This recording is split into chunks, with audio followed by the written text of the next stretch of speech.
China is preparing to challenge the United States and contest its dominance in the world's oceans with an unexpected weapon: submarines.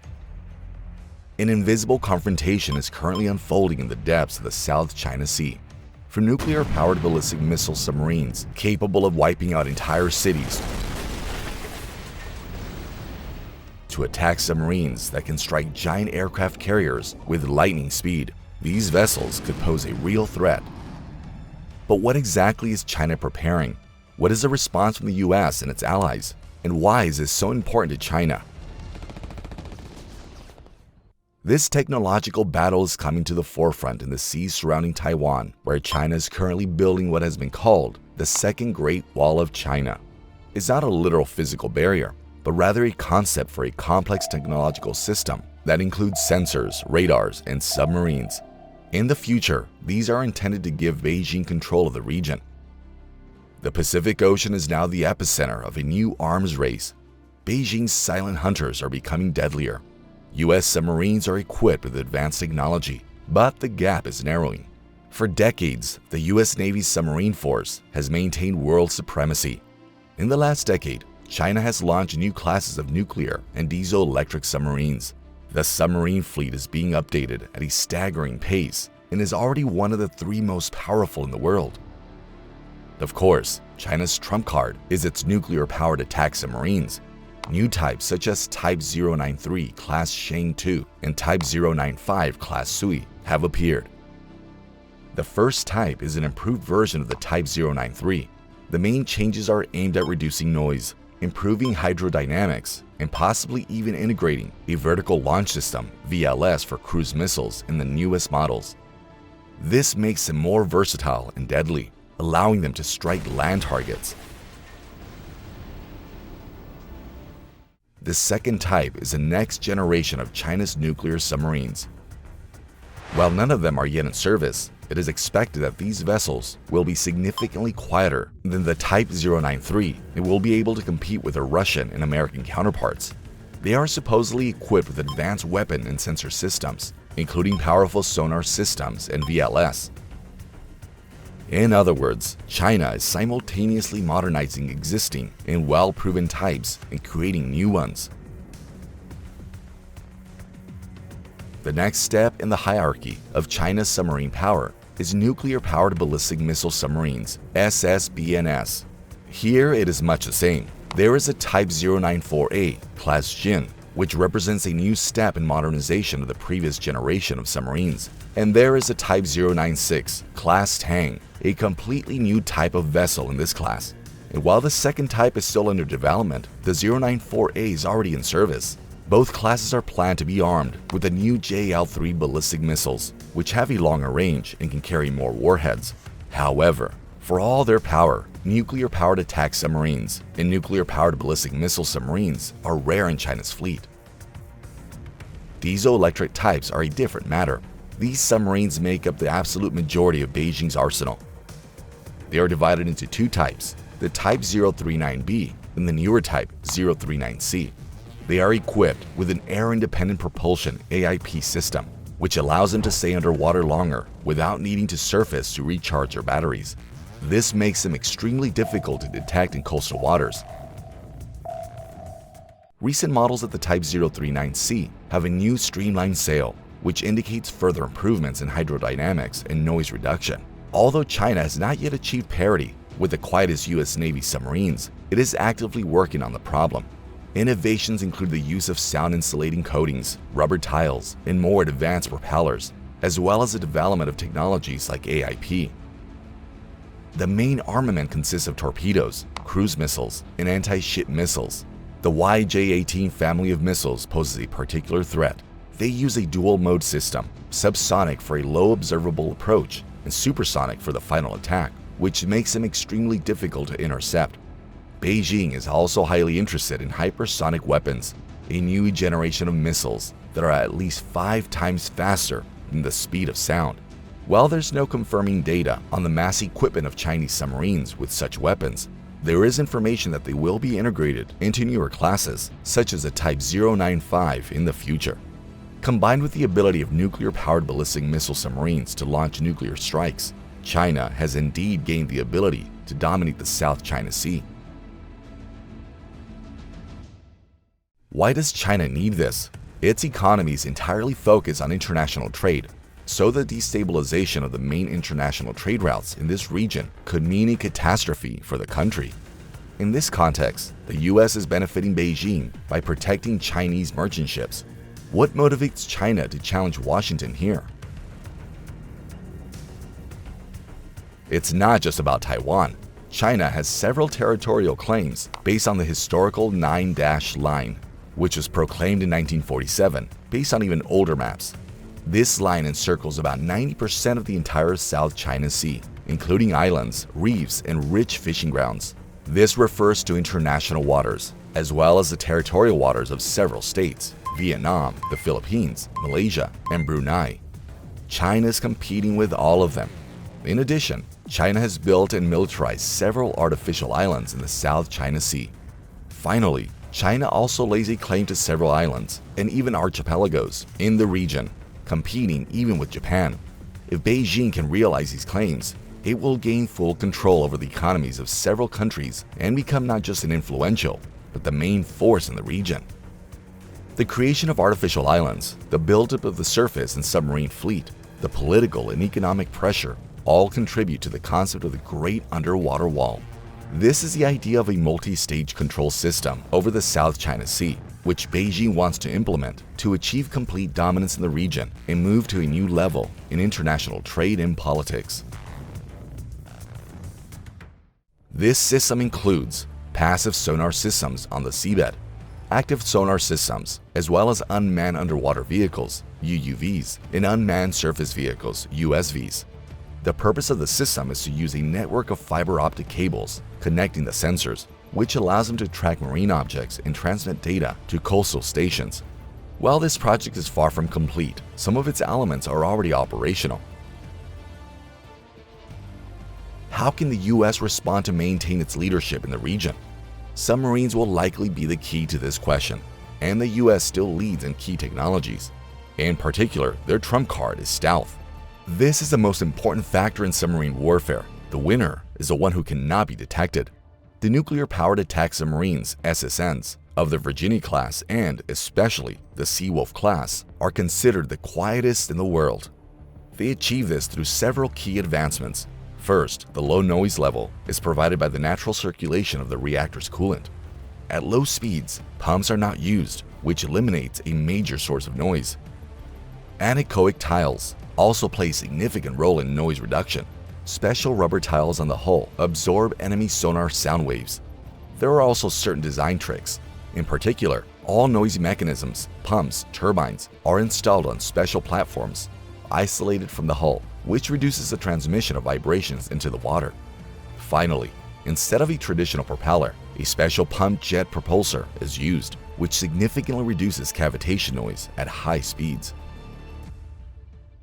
Chinese submarines may be powerful and well-armed, but in terms of stealth, they struggle to compete even with Russian vessels. The US submarine fleet is still on a completely different level. Only the most modern Chinese submarines hope to narrow this gap, but not to surpass the US in this metric. Another key condition for victory in underwater combat is the ability to detect the enemy at a long distance while remaining undetected. Therefore, American Virginia and Seawolf-class submarines are equipped with the most modern sonar systems. The Virginia in particular has a large bow sonar, as well as side and towed sonar arrays. The TB-29 towed array, with many modifications, allows it to listen for noises from a great distance, and the submarine itself can stay at a safe distance. Chinese Type 093 submarines have a spherical bow sonar. Although its characteristics are unknown, it is believed to be inferior to its American counterparts. The lack of advanced towed arrays and a lower level of signal processing technology are significant disadvantages. The problem for the US is that its industrial base cannot provide the necessary speed and quantity of production for its state-of-the-art submarines. The US is trying its best to produce more new models each year, but there are no significant jumps in productivity yet. At the same time, while China may be lagging in quality, its quantitative output is already impressive. If the ratio of the pace of new submarine and other naval vessel construction does not change, by 2035, China could match or even surpass the size of America's active fleet. But we shouldn't think that we have a peaceful 10 years. Already, Chinese submarines are expanding their patrol zone, which now extends from Guam in the Western Pacific to the waters of the Indian Ocean. America's allies from Australia to Japan are now rushing to strengthen their fleets. Australia has unveiled a major step in strengthening its naval firepower. The government announced it would deploy a fleet of advanced autonomous underwater drones known as Ghost Shark as part of a $1.1 billion program. Australia's defense minister described the move as critical to the country's security against what he called the most complex security environment since World War II. The Royal Australian Navy will now use dozens of these autonomous drones, with the first unit ready for service in January. The Ghost Shark is a fleet of underwater drones that were developed and built exclusively by Australia itself. It will provide surveillance, intelligence gathering, and, if necessary, strike capabilities. Australia's defense minister did not disclose the exact number of drones planned, but said the system would significantly increase the nation's maritime reach. This means that Australia is making a serious leap in military technology in decades. In addition, the country is equipping its fleet with long-range systems to counter China's growing military deployment across the Pacific. Canberra has repeatedly warned of the risk of disrupting sea lanes. Well, tensions were already noticeable this year. In February, a Chinese naval group conducted live fire exercises in the waters between Australia and New Zealand, possibly causing alarm in Canberra. Formally, Beijing had the right to be present and conduct exercises in the area. But it is obvious that this operation is both a provocation and a rehearsal.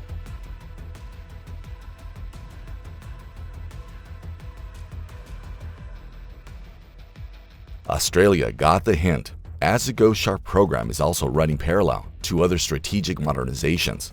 Under the 2021 AUKUS Pact with the United States and the United Kingdom, Australia plans to acquire nuclear-powered submarines. But for now, as China is one of the few countries capable of launching submarine-launched ballistic missiles carrying nuclear warheads, Tokyo is also vulnerable. To ensure its defense, Japan is developing a number of highly ambitious submarine projects aimed at creating the submarines of the future. Japan, with its advanced technology in electronics and material science, it is betting on diesel-electric submarines, but with unique innovations that put them on par with their nuclear counterparts. The current generation of Japanese diesel-electric submarines is already a step into the future. Their main feature is the use of lithium-ion batteries. Their advantages are high energy capacity, fast recharging, and relatively low cost, which means it is possible to build many such submarines. In addition, Japan is already conducting research and development to create the next generation of submarines, which will become part of the country's fleet in the 2030s.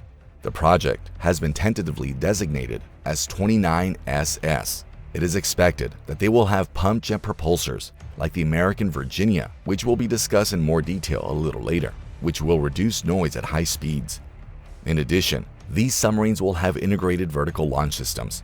This will allow for the launch of long-range cruise missiles to strike land and surface targets, which will significantly expand the tactical capabilities of the Japanese fleet.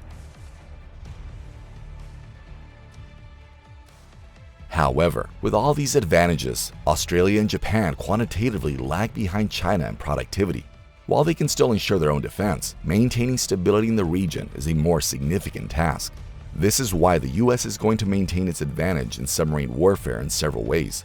Among the existing fleets, the Virginia class is the most adapted to future confrontation. Its advantages are its multifunctionality, modularity, stealth, and long-term potential. Thanks to advanced technology and flexibility in modernization, the Virginia will remain a relevant platform for decades to come. But this is only one of the key areas in the developments of American engineers. The second is autonomous underwater vehicles, UUVs, like the aforementioned Australian Ghost Shark fleet. But the US project in this area is much more ambitious and opens up, without exaggeration, fantastic prospects. There are several such projects, and one of the most impressive is Manta Ray. This is a submersible drone being developed as part of the Defense Advanced Research Projects Agency, or DARPA, with the intention that the submarine can perform a variety of naval missions. Manta Ray is a modular vessel, which makes both transport and repair easier. But the truly amazing advantage is the use of renewable energy from the environment. This refers to the use of the so-called ocean thermal gradient to generate electricity. This gradient is the difference in temperature between the ocean surface and the waters below, with surface waters typically being warmer. By using this difference to generate electricity, the Manta Ray's autonomous operation time can be extended by an order of magnitude to many months or even years without surfacing. By using this difference to generate electricity, the Manta Ray's autonomous operation time can be extended by an order of magnitude to many months or even years without surfacing. Even if Manta Ray is not used as the main strike force, a dozen such vessels as stealthy spies in the South China Sea will be able to negate any of China's attempts to dominate the region. Working together, Manta Ray as a spy and Virginia as a strike force will be able to create a synergy that will strengthen U.S. control in the region and help maintain stability and peace in these waters. Will Washington succeed in implementing this ambitious plan before China brings its submarine fleet to a level that allows it to challenge the U.S.? The question is open. What do you think? Will Washington succeed in implementing this ambitious plan before China brings its submarine fleet to a level that allows it to challenge the U.S.? The question is open. What do you think? We are waiting for your opinion in the comments.